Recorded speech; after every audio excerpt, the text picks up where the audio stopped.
rainy day today.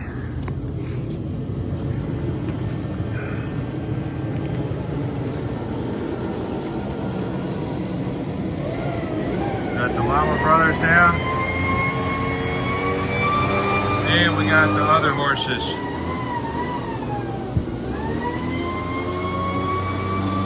What's up, girls? What's up, girl? Having some hay. Getting ready to start on this beast. Woo! Alrighty, we got her jacked up. Getting ready to start trying to unhook some stuff and see what happens next. Well, we are in the belly of the beast. I found the fuel filter. She's a little bit crusty. Not sure about how to get these lines off. Someone said they just come off with a screwdriver. I don't know, I haven't tried. The bolts for the straps, can't break them free. We're going to have to get some extra power coming out here, I think. Otherwise, that's where we are. A couple minutes in now. Be back. All right. Here's where we are. We just got these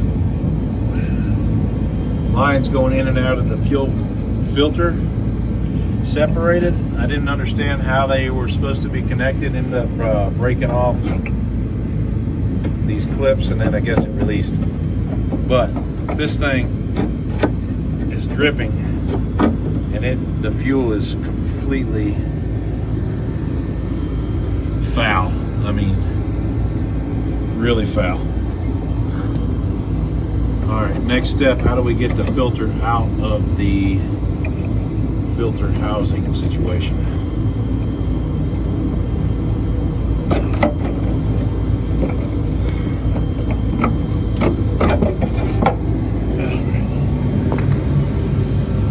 All right,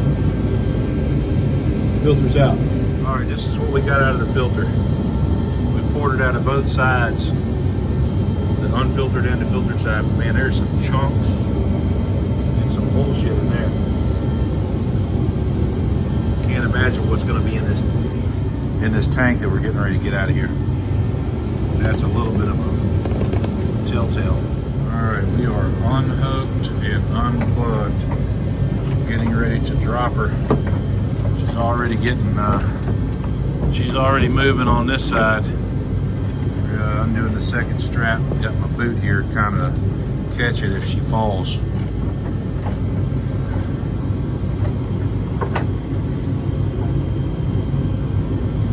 Working with a bank robber.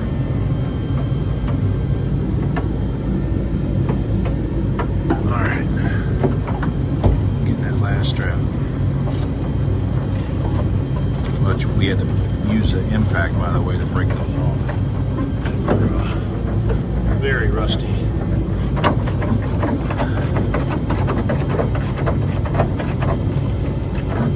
All right, we're getting pay dirt. She's starting to drop. She's starting to drop.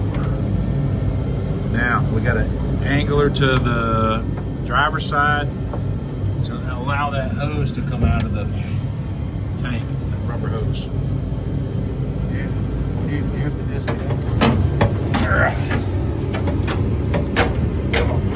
There we go. All right, we are out. All right, let's pop this. All right, we just wrestled that sucker out of there, unplugged everything. Everything was rusty. Even the fuel lines coming out of the fuel pump were like, didn't want to let go. So everything now is fresh and new. Basically, we're getting ready to slide everything up underneath the car. I'd like to take some time while we're in here and clean up some stuff, but I'm so anxious to get the car running that I'm gonna forego messing around with with cleanup. But there's our new setup.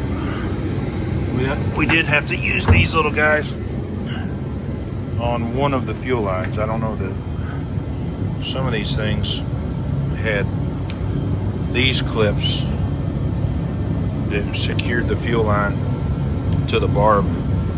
Probably need to blow these out too. And it's one of them used the spring type of setup that we had to use that tool on. So making progress, guys, making progress. All right, we're just going to clean up that inlet pipe down from the fuel filler. It's got to go back into the new tank, and it's rusty and crusty. You can see all the stuff falling down up underneath there. All right, and slide everything back in and see if we can get some live action to the fuel pump, which is what we were missing before. And maybe while the lines are undone, go ahead and blow some air in the through maybe down from the fuel rail down back to the filter. Just get all that old gas and crap out of there. That thing's pretty old. All right, so we focus here. We're going to go ahead and hit these plugs that go to the top of the tank. We're going to hit these with dielectric grease. You never really gave me instructions. Alright, and move over there. Hit this one. Just make sure it gets in there where the contacts go.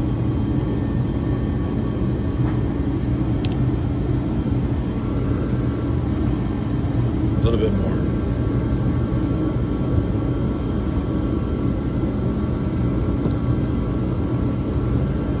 All right, go ahead and stick some in here.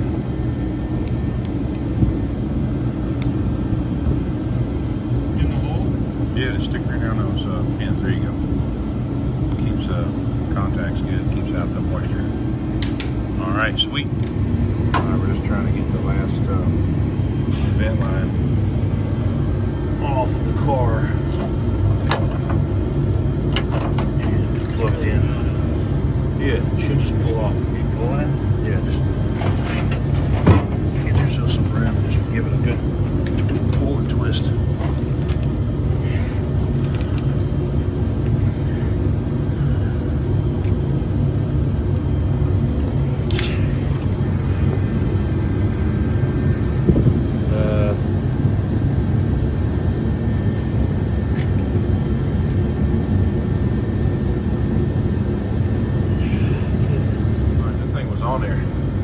Alright, slide that down, put the, let's run this vent hose down, lift that tank, lift it up so we can reach this end.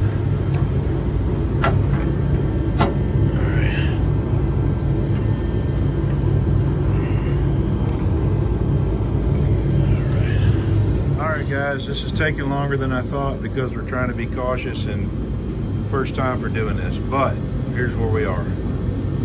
Made all the connections to the new fuel filter, made all the connections back to the tank, got all our wiring plugged in, and the only thing that's not connected is that vent hose, which is right here, and we're just not connecting that yet because it's short. It's going to be last. But what I thought might be smart is to go ahead and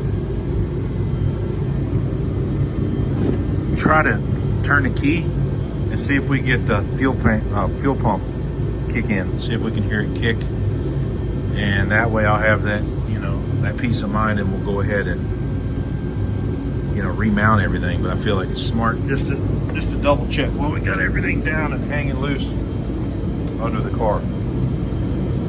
So my son's running up to the house to get the key. There was a ton of rust in this fuel filler. Look at that damn thing. So we blew air down through it and banged on it with a ratchet just to break everything free.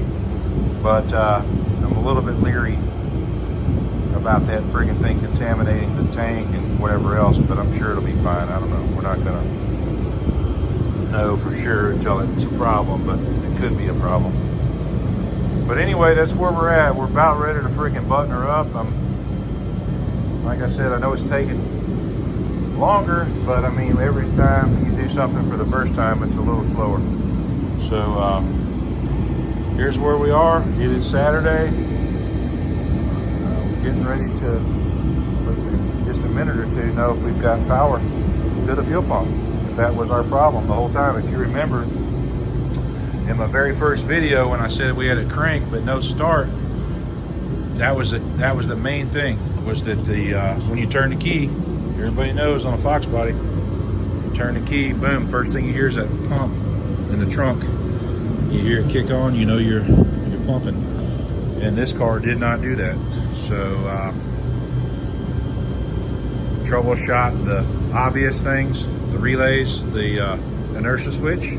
Everything looked good, everything was fine. We switched the relay out of another working car, this one here, and troubleshot it and knew that that wasn't the trouble. So anyway, I'm getting excited. I am, can't lie.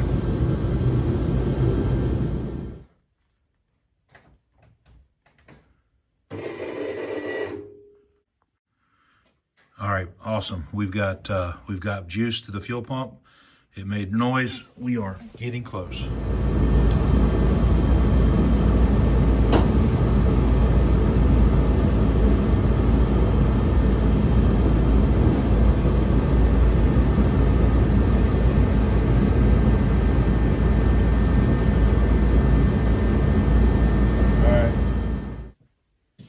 All right, first start. See what happens.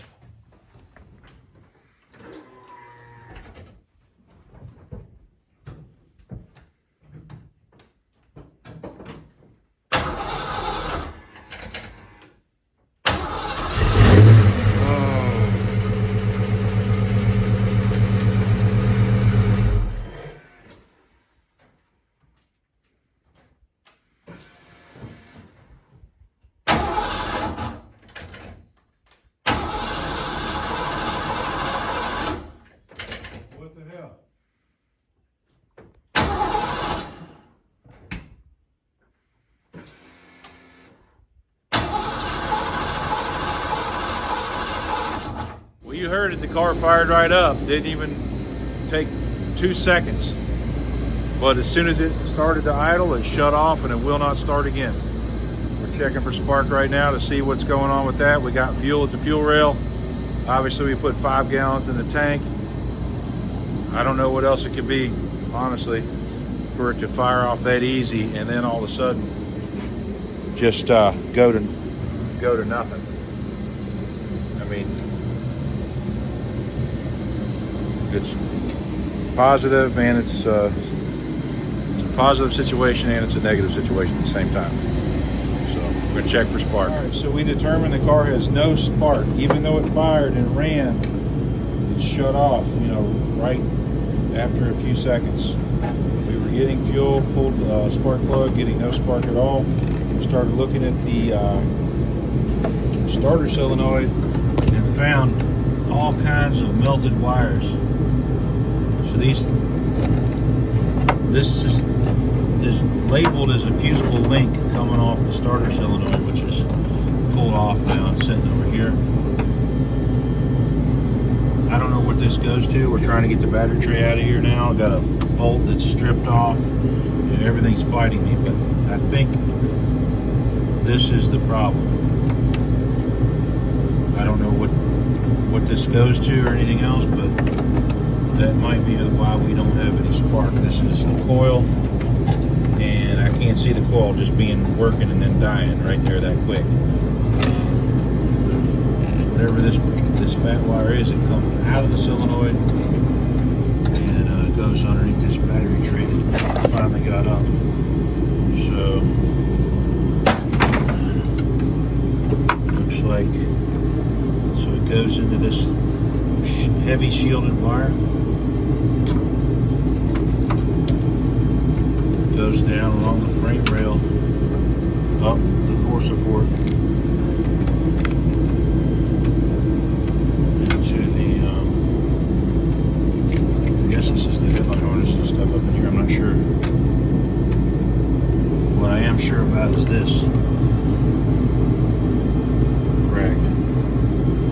All right, so here's how it ends.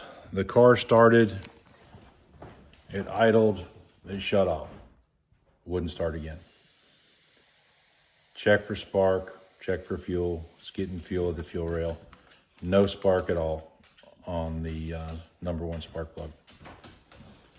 Ended up fixing a melted fusible link and just cutting it out and putting in clean wire just as a temporary patch to see if that would get us our spark. Nothing.